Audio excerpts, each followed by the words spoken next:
Diana Tamaín, asambleísta por Pachacútec y también candidata a la misma dignidad de asambleísta para las elecciones de febrero del 2013. Bienvenida, muy buenos días. Buenos días, muchísimas gracias. Señora asambleísta, ¿cuál es la propuesta con la que Diana Tamaín va a participar en esta campaña electoral, considerando que ya tiene una experiencia legislativa en el periodo que todavía está vigente? Por tanto, los ecuatorianos quieren escuchar cuál es la propuesta legislativa de Diana Tamaín.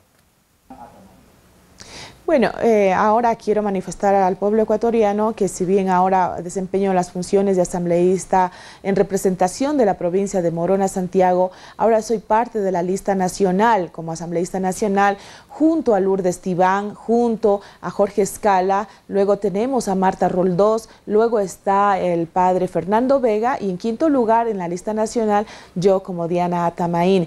Con esa lista de asambleístas y otras personas más que se completa la 15 nombres como lista nacional de asambleístas nacionales, yo estoy muy contenta y sobre todo porque queremos continuar un proceso, un trabajo legislativo que siempre lo hemos manifestado en favor y para el pueblo ecuatoriano, para la mayoría del pueblo ecuatoriano y más aún para con el nuevo gobierno, con nuestro presidente, nuestro candidato presidencial Alberto Acosta, queremos ser una herramienta fundamental para combatir la corrupción, para combatir la delincuencia, para construir leyes que verdaderamente vayan en beneficio de la mayoría del pueblo ecuatoriano que se han quedado en el camino en este periodo legislativo.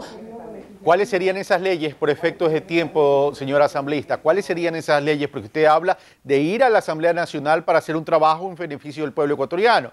Eso es un discurso de carácter general, pero aterricemos ese objetivo en términos de cómo sería toda su acción en beneficio del pueblo ecuatoriano. ¿Bajo cuáles serían esas leyes que serían beneficiosas para el pueblo ecuatoriano?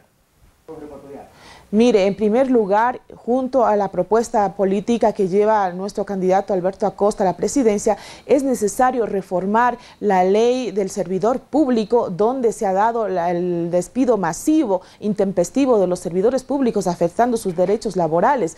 En este mismo momento, la página web del Ministerio de Educación está bloqueada para que accedan a una jubilación justa gente que ya ha cumplido su edad y no se está promoviendo esta situación. Eso tenemos que fiscalizar.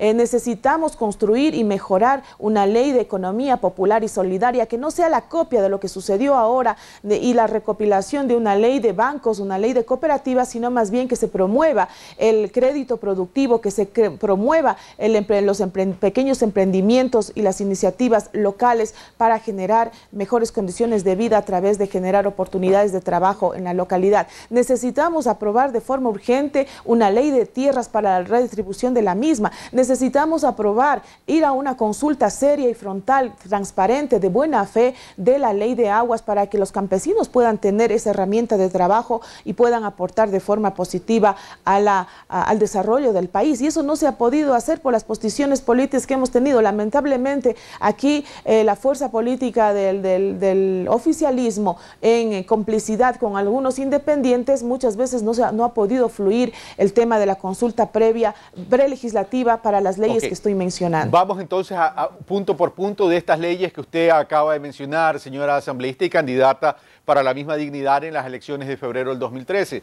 Usted menciona reforma a la ley del servidor público. ¿En qué consistiría esa reforma? Porque ya hay empleados que se han acogido a este mecanismo. ¿Significaría esto que ustedes están planteando regresar a estos empleados? Y si es así, ¿qué pasaría con los valores que ellos ya cobraron? Así es, esta es la propuesta política. Nosotros garantizamos el retorno de los empleados que fueron despedidos de forma ilegal, inconstitucional, afectando sus derechos laborales. Si mucha gente ha dicho, yo todavía quiero seguir trabajando, y yo creo que mucha gente de lo que nosotros hemos conversado, están dispuestos a devolver esos dineros que fueron depositados sin que ellos lo pidan, sin que ellos hayan manifestado su voluntad de separarse de sus cargos. Entonces yo creo que hay gente que quiere volver a ser útil a su trabajo. Fíjese, lamentablemente se han sacado a servidores públicos que han trabajado por años y que faltando un mes o 2 meses para jubilarse han sido despedidos con la renuncia obligatoria que se inventó en este gobierno a través de un decreto ejecutivo, mientras otros funcionarios, como lo acabamos de ver en la nota anterior, están enquistados y los corruptos están como funcionarios públicos desviando fondos a cuentas particulares, como lo hemos visto en los ministerios, por ejemplo, del ambiente, en la vicepresidencia de la República, y ahora estamos viendo en el BIES y en el IES. No, yo creo que esto es una cosa que se debe corregir y se debe mejorar. O sea, ustedes plantean eliminar todo acto de corrupción, incluso de redes que se crean para este efecto. ¿Usted le está asignando responsabilidad a las máximas autoridades de cada cartera y en este caso de estas instituciones? Es decir, ustedes aseguran que si ustedes ganan las elecciones no habría ese tipo de actos fraudulentos como que se ha dado en estos créditos que hacen referencia a usted.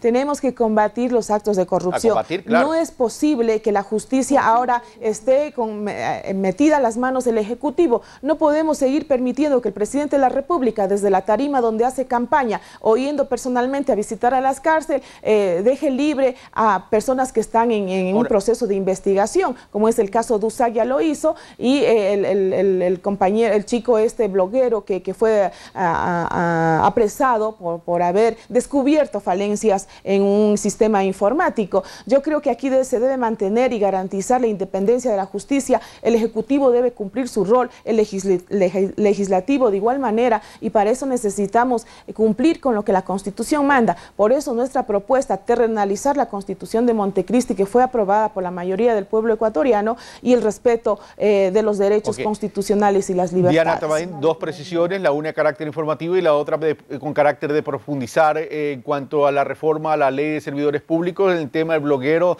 no es por haber accedido, o por lo menos así es el proceso legal, por haber violentado los sistemas de seguridad, sino por suplantar identidad. Hecha esa aclaración, sigo con el tema de la reforma a los servidores públicos de la ley.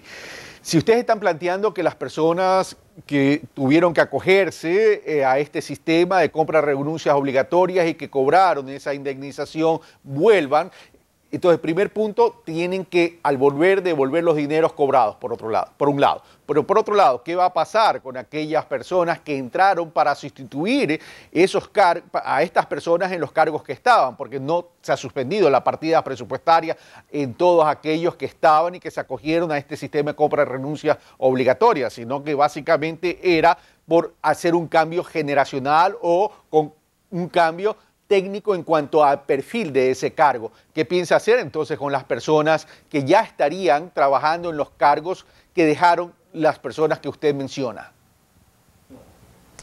Mire, primero aclarar y ser puntuales. Son mínimas, es mínimo el número de gente que sí se acogió a la renuncia y quiso irse a su casa cobrando su liquidación. La gran mayoría fueron despedidos afectando sus derechos laborales, y esos tienen que ser compensados. El Estado tiene que revisar esa afectación de sus derechos laborales. Eso es lo que nosotros planteamos, y a los que han sido contratados habrá gente que sí necesariamente es útil, está desempeñándose, pero también hemos visto que en muchos de los cargos se han despedido a uno y se han contratado 3. Entonces estamos viendo que se ha inflado demasiadamente los cargos burocráticos, en algunos casos innecesariamente, y eso habrá que revisar. Hay que ajustar el gasto presupuestario en funcionarios públicos. Se han creado ministerios innecesariamente, ministerios coordinadores. Ahora, un estudiante, yo me acuerdo cuando estaba en el colegio, nos mandaban de deber cuántos ministerios son y los nombres de los ministros que están en funciones. Ahora es muy difícil porque a cada rato se rotan, giran estos ministros, y se han creado excesivamente ministerios que no le hacen ningún favor al país, y eso hay que revisar, por supuesto. ¿Usted tiene la base o la fuente como para establecer que han salido 1 y se han contratado 3? ¿Me está escuchando, Diana? ¿Me escucha? Parece que no. No le escuché absolutamente nada. Bueno, ¿y ahí me está escuchando? ¿Ahí ya tiene retorno? Sí. Ya, ok. Sí. Usted menciona que han salido 1 y han entrado 3. ¿Se refiere a una misma institución? Porque para un cargo imposible que salga 1 y entren 3. ¿O se refiere al universo de servidores públicos? Bueno, en muchas organizaciones se ha advertido así, en muchas instituciones se ha advertido de que aparentemente se está haciendo una reducción de personal para mejorar el trabajo, para inclusive reducir el gasto, que se han hecho una evaluación de puestos y se ha determinado de que no es necesario un número determinado de personal, pero al contrario de esto se han incrementado el número de empleados. Por ejemplo, no le puedo dar el número exacto, pero sí le puedo confirmar que, por ejemplo, en el ECORA, el Instituto de Ecodesarrollo para la región amazónica, ha incrementado de forma sustancial el número de empleados públicos. Bueno, pero lo ideal, o sea, a ver, si se ha incrementado el número de servidores públicos, lo que habría que medir es si es necesario ese incremento en función de la profundidad, de la cobertura, de la eficiencia, de la calidad y de los resultados que se estén dando en el trabajo. El incremento per se no es malo, lo que habría que analizar es si realmente, uno, se requería y dos, qué calidad de servicio se está dando. Entonces, en función de eso habría que analizarlo, no tan solo por el incremento. Porque nosotros también podríamos decir entonces en la Asamblea Nacional que el incremento de los legisladores también a lo mejor era innecesario, ¿no? Definitivamente, totalmente de acuerdo, es que hay que tener una responsabilidad con las acciones que uno hace, ¿verdad? Por ejemplo, acaba de mencionar el número de asambleístas. El presidente Correa había manifestado en su primera campaña política que era necesario reducir el número de asambleístas y contrariamente ahora se sigue incrementando, ¿verdad? Asimismo, en el número de personal, por ejemplo, ahora los asambleístas, antes los diputados tenían 8 personas a su alrededor que trabajaba, ahora son 4, y bueno, hay que mirar eso, y como usted me había preguntado, yo creo que hay que evaluar. En unas ocasiones se dijo que era para mejorar el trabajo de la gente, evaluando si era necesario tener ese número de gente, se tenía que reducir, y eso ha sucedido con este despido masivo de empleados públicos, pero en contraposición hemos visto que han aumentado en vez de disminuir, que ese fue el discurso en principio. Diana Tamain, asambleísta pro Pachacuti y candidata a la misma dignidad en las elecciones de febrero del 2013. Muchas gracias por estar con nosotros. Muchas gracias.